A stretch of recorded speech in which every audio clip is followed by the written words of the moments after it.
Հանրապետության երկրորդ նախագահ Ռոբերտ Քոչարյանը անդրադարձավ 2026 թվականին կայանալիք խորհրդարանական ընտրություններին։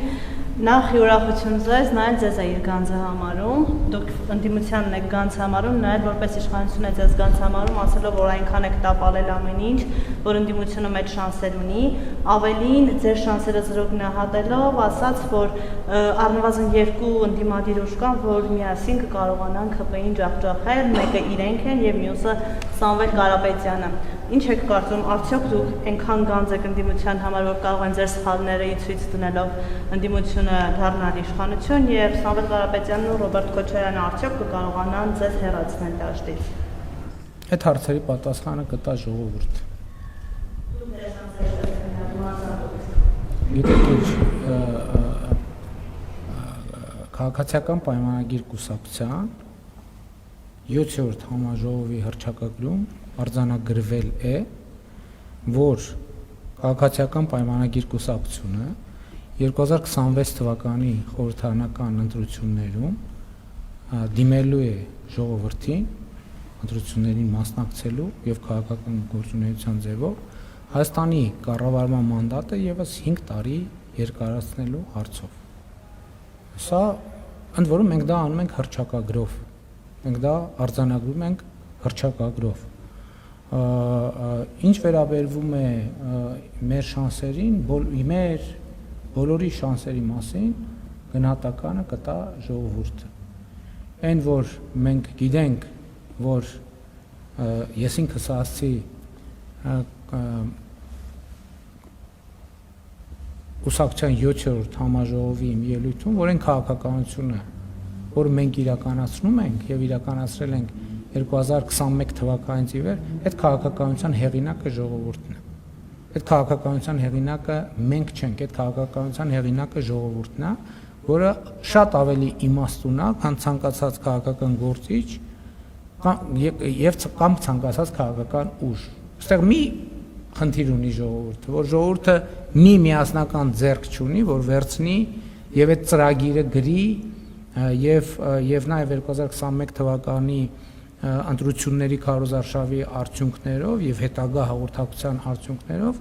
մենք ենք դարձել այն ձեռքը, որը ձևակերպել է այդ ծրագիրը իրական Հայաստանի գաղափարախոսության տեսքով եւ իրականացնում է այդ ծրագիրը եւ ակնհայտ է ինձ համար, որ ժողովուրդը աջակցում է, պաշտպանում այդ ծրագիրը։ Հակառակ դեպքում եկեք հետահայաց նայենք 2021 թվականից էսկոմ իրադարձությունները։ Իմիջայլոց, եթե փաստորեն ըստ էության արվում է քաղաքական կանխատեսում, չէ՞։ Հիմա եկեք հետ գնանք, տեսնենք ինչ էին ասում այդ մարտիկ 2025 թվականի հունվարին։ Թե ինչ է տեղի ունենալու։ Ամեն օր գուժում էին, որ պատերազմա լինելու եւ այլն։ Ես ինչ էի ասում։ Ես ասում եի Հայաստանի եւ Ադրբեջանի միջեւ չի լինելու պատերազմ։ Լինելու է խաղաղություն։ Գնանք 2024 թվականի հունվար, տեսնենք ինչ էին ասում։ Այսինքն, ինչի համար եմ ասում։ Ասում եմ, որպեսզի դուք գնահատեք ոմանց կանխատեսելու ընդունակություններ։ Իրենք 2021 թվականի ընտրություններին էլ էին այդ ասում։ Այդ չէին ասում։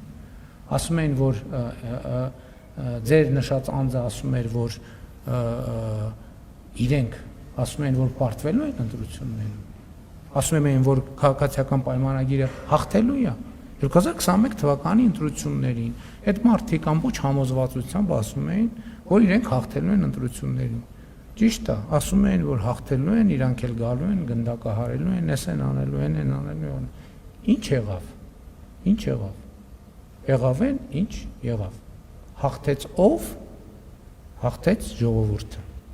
100% կարող եք վստահ լինել, որ 2026 թվականի խորհրդարանական ընտրություններում հաղթելու է ժողովուրդը։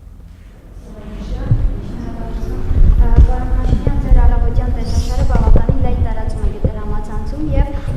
առավոտյան տեսաշարը ձեր հրապարակում եք եւ բազմաթիվ քաղաքացիներ, նույնիսկ արտասահմանցիներ փորձում են կրկնօրինակել ձեզ։ Արդյոք սա ձեզ դուր է գալիս եւ կխնդրեմ նշեք ինչ ուղղարձակում ձեր տեսանյութը։ Տեսանյութը ուղերձը գրված է, դա լավ առիթ է քաղաքացիներին բարի լույս ասել եւ լավ որ մաղթելու ուրիշ ուղի չկա։ Պարոն Կիրակոսյան, դուք ձեր հարցը տվել եք, շնորհակալություն։ Գիտեք, նրանք ովքեր դարդոտված են, նրանք նույնպես կարող են օգտվել օրը պոզիտիվով սկսելու այդ հնարավորությունից։ Եթե դուք խոսում եք դարդերի մասին, Հայաստանի Հանրապետությունում դարդերով զբաղվող մի ինստիտուտ կա եւ դա Հայաստանի Հանրապետության կառավարությունն է, մնացածը կենացների ժանրից։ Եվ վերջին հարցը պարոն Վարչապետ, Շնորհակալություն, պարոն Վարչապետ, Հայաստանի եւ Ադրբեջանի միջև սահմանազատման նոր աշխատանքներ նախատեսվում են, թե չէ, ու հնարավոր է, որ դա փոխկապակցվի հաղորդակցությունների ապաշրջափակման հետ, օրինակ հարավից շարունակելով գործընթացը։ Ուղիղ փոխկապակցվածություն չի լինի, բայց տրամաբանությունը հետեւյալն է, եւ ես դրա մասին օգոստոսի 18-ի ուղերձում կարծես թե նշել եմ, այն տեղերում, որտեղ հաղորդակցության կառուցում արդեն պիտի սկսվի, ենթադրվում է եւ տրամաբանական է, որ այդ հատվածում ինչքան անհրաժեշտ է այդ ենթակառուցվածքի անցնելու համար, այդ հատվածում նախ սահմանազատում եւ սահմանագծում տեղի ունենա, որպեսզի այդ տարածքով ենթակառուցվածքներ կառուցվեն եւ պարզ լինի սահմանը կոնկրետ որտեղով է անցնում։ Դա մեծ հաշվով փոխկապակցվածություն չի ընդհանուր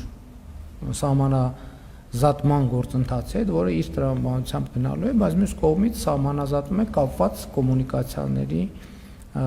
կոմունիկացիաների եւ թրիփուղի նախագծի իրականացման հետ։ Այսինքն մաս է սահմանազատումը այդ process-ի։ Չէ, աշխատում են հանձնաժողովները, աշխատում են, դուք գիտեք, որ աշխատում են, եւ այդ դուք խոսեցիք փոխկապակցվածության մասին, ես փոխկապակցվածություն որպես այդպեսին չկա եւ մնացած հատվածներով հանձնաժողովները ենթադրվում է, որ կշարունակեն իրենց աշխատանքը։ Այստեղ խնդիրը փոխկապակցվածությունը ինչի մեջ կարող է լինել, որ գոնե Հայաստանի կառավարության դեպքում, Հայաստանի դեպքում եւ սահմանազատումը եւ կոմունիկացիաների բացումը մեծ հաշվով համակարգում է նույն փոխվարչապետը, հնարավոր է կարծես թե, ոչ թե կարծես թե Ադրբեջանի կողմից էլ է նույն փոխվարչապետը համակարգում, այս առումով իհարկե երբ որ կոմունիկացիաների թեման ակտիվանում է, նրանք բնականաբար ավելի մեծ